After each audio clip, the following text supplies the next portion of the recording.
What's going on, everyone? Thanks for clicking on the video. So it's finally spring, the weather's warming up, which means I whipped out the t-shirt finally. So we're actually about to head out to Chipotle. After not going to Chipotle for like several years, we are now going 2 weeks in a row because fitness, you know. But before we take you there, I'm going to take you through my squat workout from this morning. So we'll do that first, take you to Chipotle, sit back, enjoy the video, hit the thumbs up if you enjoy it, and let's cue the intro.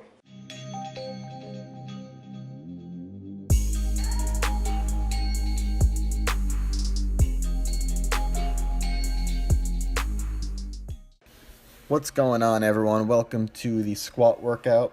So here is the fives week on 531, so it's basically the lightest week of the cycle.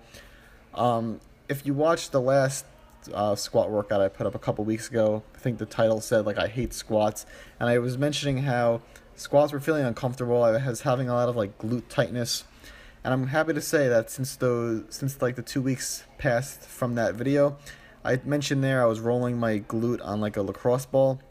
I've been doing that for about 6 weeks now, and I have to say I think I finally got all the tightness out. I didn't realize how bad the knots were. I kind of assumed that by just doing it a couple times I'd get rid of it, but it actually took doing it for 6 weeks, several times a week for like 10 minutes to get it out. But now that all the knots are out of my quads and my glutes, squats are feeling better, and I'm excited to see if I could maybe start making some progress on the squats. So here's the MRAP set, and what I actually wanted to go over is rep ranges. So I get asked a lot, what is the best rep range? And it's kind of a more complicated question than what it sounds like, because different rep ranges kind of serve different purposes. If you're going for strength, you kind of want to be in lower rep ranges. Hypertrophy is generally in higher rep ranges, but then a lot of you guys kind of want to do both. You want to get stronger and you want to build muscle. So if that's the case, there's not going to be one best rep range. You're kind of going to want to work in a bunch of rep ranges. And I hear all the time people will say something like, oh, you got to lift high reps with heavy weight. Like, that doesn't really make sense. If you're lifting with high reps and heavy weight, then the weight's not heavy for you. So pretty much what I recommend is lift heavy on certain days or certain exercises and lighter on certain exercises. The way I break it up, I think you guys know, I kind of, on the accessory exercises, I vary the rep ranges. So 1 week I'll be doing 6 to 8. The workout that you're seeing here, this is the 12 to 15 week, which is my least favorite, but it feels very beneficial to get those higher reps in. I have like 10 to 12. So basically I'm always working on my accessory exercises anywhere between 6 reps and 15 reps. And this way I'm making sure I stimulate every type of muscle fiber in my body. You never really know what your body responds best to, so I always figure that if I'm hitting everything, I'm covering all my bases and not missing out on anything. Personally, my favorite rep range to train in is around 8 to 10. I feel like if you're going to stick to one rep range, that's probably your best bet in terms of a combination of hypertrophy and strength. But like I said, if you are going for both, I think you should stick to, certainly on the compound exercises, you do want to stick to the strength ranges, so like 3 to 5, to make sure you're building that strength, and then after that move on to a more hypertrophy rep range, somewhere between 8 and 12, or maybe even 6 to 12. But so the answer to that question, what is the best rep range? There is no best rep range. We all respond differently to different rep ranges, and even so different rep ranges have different benefits. Like I said, there's one for strength, there's one for hypertrophy. So I mean, I guess if your goal is you don't care about hypertrophy whatsoever, you only care about strength, you could lift only in like the 3 to 5 rep range. I guess technically, if you only care about hypertrophy, you don't really have to lift like the strength rep ranges.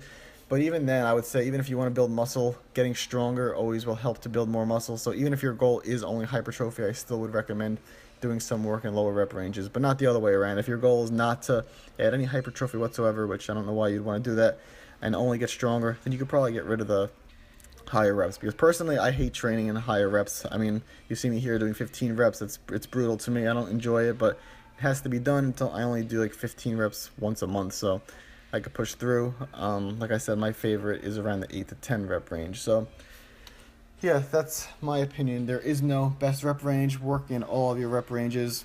And when you hear someone say that what you got to do is you got to lift heavy with a lot of reps, just know that that makes absolutely no sense, because if you're lifting a lot of reps, the weight's obviously not heavy, and if you're lifting heavy weight, you can't do a lot of reps. So work in various rep ranges, break it up however you want, and this video will be, well, the workout portion of the video will be wrapping up. So stick around for the rest of the video. We do go to Chipotle again. Like I mentioned in the beginning of the video, we hadn't gone in like several years, and now we are going 2 weeks in a row. So I guess I kind of see what everyone's always saying how good Chipotle is. I didn't really see it. I kind of see it now. So yeah. Anyway, hit the thumbs up button if you're enjoying the video so far. Stick around if you want to see us go to Chipotle and eat some ice cream. Subscribe if you have not subscribed already. Leave a comment below if you have any questions. Thanks for watching the video so far, and I'll see you guys in the next clip of this video. So to get to Chick-fil-A, we would have to wait at that light and cross the street, but not for Chipotle. Chipotle is much closer. We get to stay on our side of the street. That's Chick-fil-A over there, all the way across the street. But Chipotle is right here on our side of the street. So look at that, it saved him like 18 seconds. Chipotle.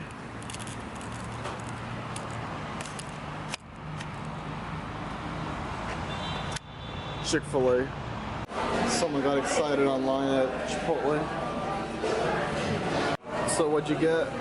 Burrito bowl, rice, chicken, guac. I'm just gonna shake it more. Just give me 1 second. Tell them what happened. How awkward they made us feel.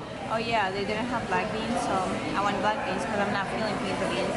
So they made us like step aside for black beans, so we had to like wait there for like a couple of minutes for the black beans.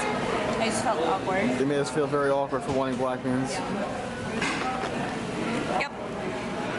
It's good, but the guac is so green. It's very green and yummy looking.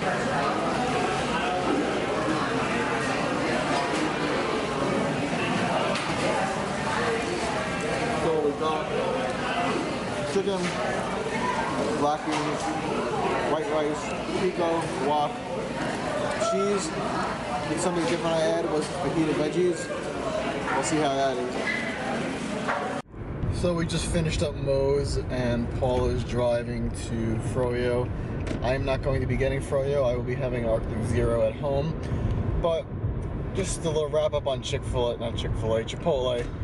I think the very first video on this channel, second video on this channel, I think it's titled Moe's vs. Chipotle. And if you saw that video, we were both Team Moe's. I hate to admit it, but I believe I have converted. I am now Team Chipotle. I don't remember it being as good as it is now, but the burrito is significantly larger than Moe's. The flavor is better. And yeah, so I am now Team Chipotle. I switched, so hopefully we win the World Series this year. We got a good team, good bench, good depth, but yeah, hopefully, yeah, I'm Team Chipotle now. What is that? Salted caramel. You want some? Nah, gotta get that Arctic Zero. Explain to the viewers what you're doing. Here's me putting on some toppings, and here's me putting some more toppings. Those always look like toys, like Legos. I don't know who eats those. Look at all those cheesecakes. That's cool. They want to put shredded cheese on it. I don't want coconut. So colorful. I know. So pretty. Just like my personality. So the Chipotle macros are so hefty that I've been getting Arctic Zero, and I haven't been adding any toppings to it because I want to save carbs and fat. There are Paula's again. Delicious. Always very colorful. Oh yeah, just like my You personality. already made that joke in the video, Paula. Yeah, I already made that joke, but whatever. So regular Arctic Zero, I'll admit it's not that great, but if you get one of the the Brownie Blast that actually has toppings, it has 300 calories for the whole thing, not 150, and there's actually brownie in it. And it could just be in my head, but I feel like the ice cream itself is actually a little bit better than the plain chocolate, or maybe it's just the fact that it's toppings, it tastes better. But I recommend Brownie Blast. I think the plain flavor's chocolate's not that great, but Brownie Blast, if you're gonna get Arctic Zero, by far the best flavor. Otherwise, Hello Top is better. It's creamier than Arctic Zero. So we're gonna eat this. We're gonna watch a stand-up comedy special after. That is going to wrap up the video.